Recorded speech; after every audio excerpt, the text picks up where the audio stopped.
Next, we also have Hui Shen. Now, Hui Shen, you've had multiple pivots through your career, from pursuing a PhD to management consulting and now to working from Grab. Could you briefly share with us your journey and career path?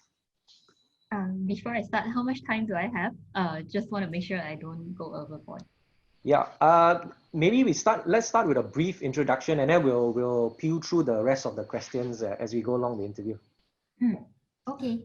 Yeah, so as you mentioned, I had a couple of pivots, which I think hopefully looking back, I can connect the dots, which I think it's possible. So similarly, I actually went into the same lab with Lei Hian to do my PhD and under a different supervisor, but we were both doing neuroscience research. And after my PhD, I think I was very lucky in one of the conferences that I went to the US, and I got a job as a postdoc right away in San Francisco. And that's when we decided that we wanted to go to San Francisco next. So I was there for slightly longer, working in the lab for 2.5 years as a postdoc in San Fran. And my journey was slightly different in the sense that I also saw a lot of different things in the US, but what really intrigued me the most is the medical technology side in San Francisco. And the reason is because I personally have diabetes for my past 20 years, and those medical devices in the US really inspired me that things like this can change the life of a patient in Southeast Asia. Maybe a quick show here. There's this device here that tracks my blood glucose just like a Fitbit does. And basically it's just transmit wirelessly to my phone every 5 minutes telling me how's my blood sugar doing. And that really kickstarted how I wanted to go into industry, and I started looking for a job, and obviously I failed similarly just like Lei Hian. After going through about 250 job application, I was very, very lucky to land into McKinsey in Malaysia. And so I think fate brought us back to Malaysia, and that's where we started our career corporate life in Malaysia. So I travel around Southeast Asia a lot for the past 1.5 years in McKinsey. Learn a lot as well. It's a steep learning curve. Then finally, I think the stress got to me. Probably some of you know how management consulting life is. Fabian, you probably know very well on that. Yeah, and I decided that I should probably focus on my health. That's when I decided to quit and move into my second company. And Grab came on then with a couple of other offers. And the reason in the end that I chose Grab is really because that I wanted to experience something different. And I think that because I wanted to do something related to medical technology eventually, I think even though Grab doesn't really have a strong healthcare footprint, they do have a very small healthcare business in Indonesia. But I think the whole learning on the transferable skill is more important than the industry itself. So I decided to join Grab, and since then, never looked back, and I have been enjoying my time so far. Yeah.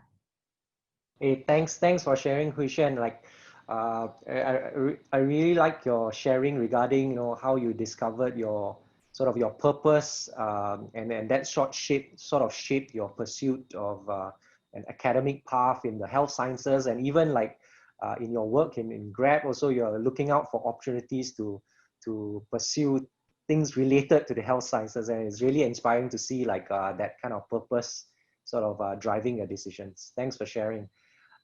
Justin, well, Justin, you've been active in the startup scene with Grab as well, and now you're heading like a corporate startup. No, but this is you didn't actually start in the startup sector, right? And you've had also a number of pivots in your career path. Maybe you can share with us, your journey from university till today. Sure. Thanks, Fabian, for the intro. So basically, I did put in the chat there that I studied from 2006 to 2010 in Melbourne, 5 years of double degree in engineering and comp science. But the ironic thing is I didn't really like engineering. Neither did I like a lot of coding. I could do it, but I know that I wouldn't be like super excellent in it. And I think after studying 5 years, I was quite sure that I don't want to go into academia either.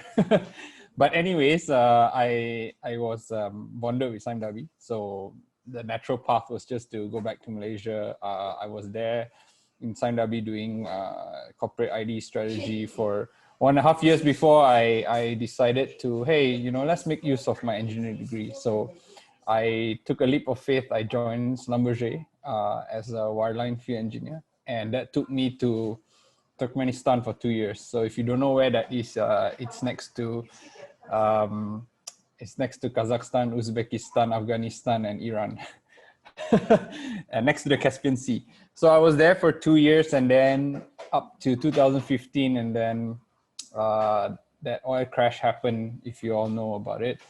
And the experts engineers were the ones that were first to be let go. So I came back to Malaysia to a little known startup as My Taxi back then. And so I joined that. They were launching GrabCar at that time. So it was quite, I was like the number 5 employee for GrabCar. My Taxi had been around for 3 years. So I grew with them, learned a lot of things, as Hushan shared as well, like learn a lot of things that you kind of have to hustle and just get things done, right, in a startup. Not so much like a corporate with Schlumberger and Sime Darby before. So that helped me grow. I was there for the longest time of my 3 jobs. So I was there for 4.5 years, and then I was headhunted to currently in Petronas. So I'm doing like a few delivery startup basically within Petronas, but it's a little bit of a different flavor of a startup, as Fabian pointed out. It's more of a corporate startup. So you have the advantage of knowing money never runs out, but you have to deal with all the bureaucracy and red tape within a corporate environment. It's getting better, but like if let's say Grab, I was running at a speed of 10, and in a big corporate you're running at speed of 0. This is like 5 lah. So in between, kind of like best of both worlds, but you just got to balance on that. So yeah, that's my journey. Hopefully, if you have questions, I can help to answer those later on. That's very interesting, Justin. Now, one of the questions that came up in the questions we were collecting before this session, I think a lot of attendees wanted to understand, like, what do you actually do in some of these jobs that you mentioned? So like, maybe let's start with Justin. Like, you hit obviously operations of a corporate startup, and in your role, so I believe you're running operations. So like, what do you do on a day-to-day basis? So I think for me, the definition of operations is to be able to continuously optimize lah. How do you continuously do things better, faster, cheaper? Basically, how do you just progress to the next level? And then in doing so, what are the things that move the needle, so to speak? That's the favorite line that they use in Grab, move the needle, right? So whatever you're doing, is it just going to give you a 10% increment, or is it going to give you a 10x increment, right? So if it's just going to give you a 10% increment, then is there something else that could give you 10x? And then you focus your effort on that, right? Could come down to that 20/80 and all that. I know it's quite general in that sense, but it can be applicable to anything that you do, right? Like a very simple example. Even when I was in Schlumberger, not talking about Grab, right? Let's say, they like in my job, we had to run tools that went into downhole. So these tools are like basically long cylinders with electronics inside, and essentially you have to do like continuity check for those electrical engineers, make sure all the lines are connected and nothing goes wrong, right? So previously you would take one line, you point, okay, there's like 21 pins in there, so you point like line 1 and line 18, and then you kind of do that for like 20 different combination of lines, right? But there is actually a machine that you kind of plug in, and then the machine, you program in the machine, okay, connect this line, give me a result within this tolerance, right? And that machine was actually sitting in the sitting in the I don't know what to call it, in the space that we're doing this testing. And for the longest time, nobody really used it because the software was only up to date for, you know, let's say there's 20 different tools. It was only up to date for 10 tools. The other 10 tools that are new that came in, nobody actually programmed it to do for the next 10 tools, right? So I thought, hey, you know, why not try to figure out how it works internally and write a code, since I have comp science background, right? So I actually did that lah. Basically, if you do the manual, you know, testing and stuff, that would take you maybe 10 to 15 minutes. Whereas if you plug in that cable, run it on the thing, in less than 1 minute, you get it done. So it's basically how can you do it better and faster, right? So this is one of the ways you could do it better and faster. This is not even a startup environment, right? So essentially in everything that you do, in every job that you do, there's always a way to do it better and faster. How can you get there? And if you have that mindset, then you will go far. That's what I feel in a startup or otherwise. Right, very Yep. interesting. So it sounds like it's a lot of problem solving and getting things done, essentially.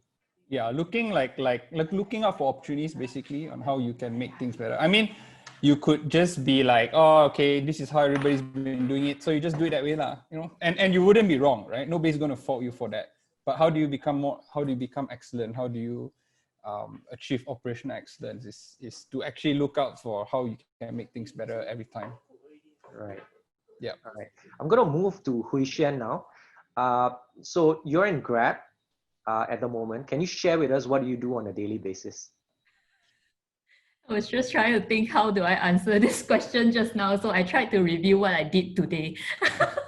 So I can proudly share that I think I spent 70% of my time on Slack chat, and then 25% of my time on Excel, and 5% of my time on PowerPoint slides. So yeah, but that's really true. I think across a lot of corporate and business, right?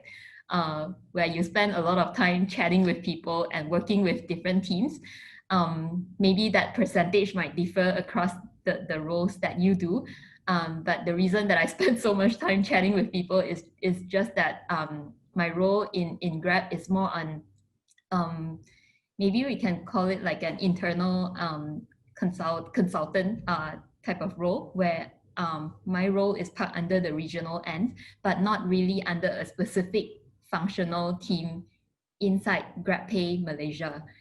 So I had to work closely with the strategy and the business team and with the sales team to drive merchant acquisition and merchant campaigns. Then I have to work with marketing team in order to work out what is the based on the campaigns that we planned out, what is the marketing shout out that they wanted to do, and whether that does it make sense. And then after that, I have to review all their marketing comms and all that, plus working with the marketing ops, which then carry forward to actually execute that campaign. Then finally, after that, work with analytics team to come up with, okay, based on the campaign that you just ran, how is the uplift, like Justin just mentioned, whether it generates a 10% uplift or a 10 times uplift, that gives very, very different feedback back to the management and the business team on whether or not we want to repeat the same strategy in the future. So then that goes in loop again and again to further and further optimize our campaign with different merchants, with different partners, with different business lines in Grab. Yeah, so that's my basically day to day. And then obviously the Excel part is my analysis that I'm doing, or reviewing other people's analysis, and then making slides to present to management. Yeah. Right. Interesting. So it sounds like it's a lot of project management, and you sort of liaise with the different resource teams like the analytics team and other teams within the group to sort of plan and deliver projects for the company. Yep. Great.